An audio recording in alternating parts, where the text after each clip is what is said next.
Welcome to Everyday Cooking with Ann. I'm in the middle of my holiday baking and I'm making Phat, that's spelled P-H-A-T, Phat cow fudge. I've made many fudge recipes and this is by far my favorite and probably easiest to make. You don't need a candy thermometer, it turns out perfect every time. Okay, let me tell you how I'm going to prep and what's in the ingredients that are in this fudge. I have a whole bag, which is 4 cups of marshmallows that I've had in the freezer, and I'm going to return them to the freezer because I want to add those at the last and keep them frozen so they don't melt. They're kind of like a Rocky Road fudge. I've got 3 Hershey's Milk Chocolate bars. This is a 7-ounce bar because the recipe calls for 20 ounces, so this is 21 ounces. I think that'll be okay. So I've already unwrapped 2, but I wanted you to know what it looks like. And it's a 7-ounce bar of Hershey's Milk Chocolate. I have 2 cubes of butter, which is 1 cup of butter, and we're going to be adding that to our big bowl that we're going to be putting in. I also have vanilla, chopped walnuts. I have 1.5 cups of chocolate chips. Now I have another 2.5 cups of fresh marshmallows that are not frozen that are going to go in the fudge mixture as well, that are going to be melted in. I have 2 cups of sugar that I'm going to show, and then 1 can of Carnation evaporated. Okay, to get started, I'm taking all 3 of my chocolate bars and I'm breaking them up into my very large bowl. You want a very large bowl, probably the biggest one you can find for cooking. I'm going to put in all of the butter, and I'm making these into smaller pieces so they melt easier. Because at the very end, our cooked mixture is going to go in here and melt all of the butter and the chocolate.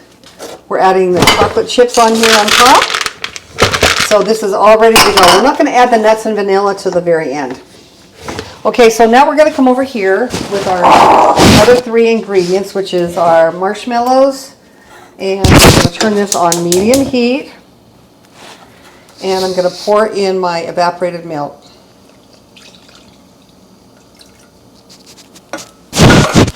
And I'm going to stir this until it gets mixed up. Now, I am going to watch this closely because I'm going to stir this constantly. When it comes to a boil, a low boil, I'm going to, you want to keep it on medium heat. You're not going to turn any higher than that. So this is the part where you need to be a little bit patient if you want it to turn out perfect for you. So I'm going to be stirring the evaporated milk and the sugar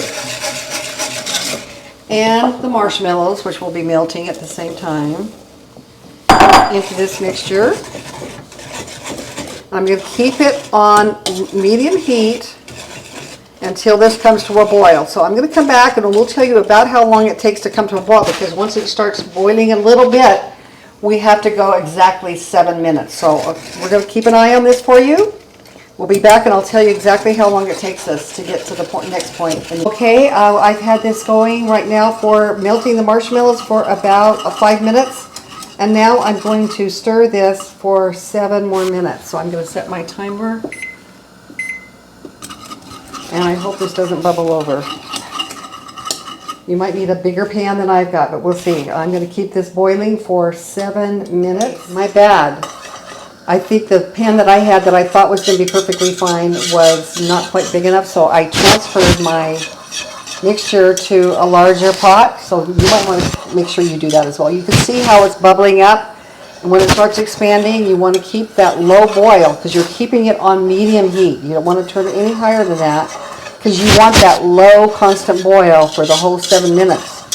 Now, I've kept this on, so we have about 2 minutes to go here before this mixture is done, but you can see how it bubbles up, and there's a low boil going through the whole 7 minutes. Okay, I'm kind of turning it down a little bit because this is bubbling up even more, and it can be very hot and very dangerous, so be very careful.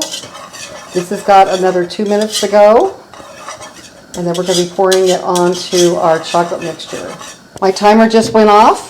It's still kind of bubbling up here. It's very hot, so be very careful to put this in the pan here. Now, very quickly, you need to start stirring this, but be very careful. You really need a big bowl or a big pan or something because you don't want any of this splattering onto you because it is very, very hot.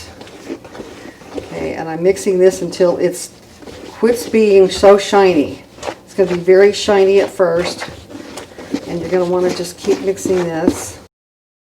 And I'm using a really heavy-duty spoon, wooden spoon, so it's my heaviest one because it's quite a little operation here to keep this moving. You can see how it's kind of getting shiny.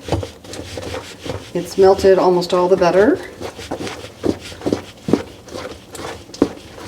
Just keep this going for about 3 or 4 minutes. Okay, I'm still stirring, and my arm is getting tired. Now you want to continue stirring this until it cools down a bit, because you don't want to put your frozen marshmallows in and have them melt. So you want to constantly stir this because you don't want it setting up at all yet until you're ready to put it in the pan. Over here you can see I have, oh, by the way, you might want to have 2 people helping you with this, or another person helping you with this, so that they can stir while you get other things out of the freezer, like the marshmallows. Get them ready to put in. Okay, this is looking good. I've probably been stirring this for 5 minutes at least. So get your husband, if he wants to have an arm workout, have him help you stir this. You want it very smooth and a little bit cool. Okay, now we're going to add in, and I'm at the very end of my vanilla. I'm going to put the whole thing in. You want about 2 teaspoons to a tablespoon, which is 3 teaspoons of vanilla. And I'm going to go ahead and add the rest of this. Boy, I can smell that alcohol from the vanilla.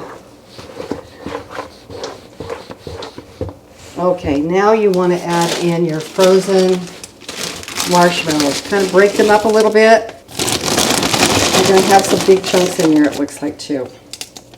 Break them up the best you can. Now this is 4 cups of marshmallows.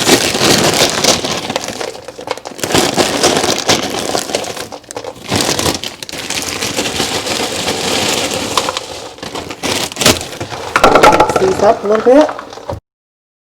You're going to love this fudge with the marshmallows. Biting in, it's going to be like a Rocky Road fudge.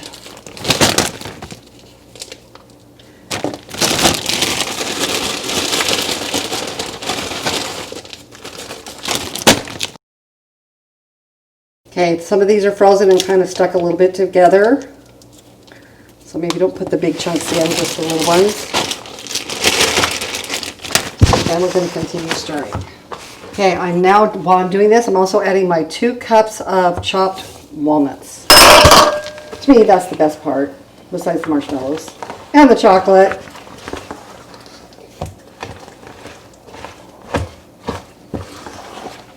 Really helps to have this big spoon to really mix this in together. Okay, I prepared my pan. It's one of my 15 by 10 baking pans that I use, and it's slathered with butter so that it doesn't stick. And I'm just going to add all of this mixture now into the pan and spread it to the edges.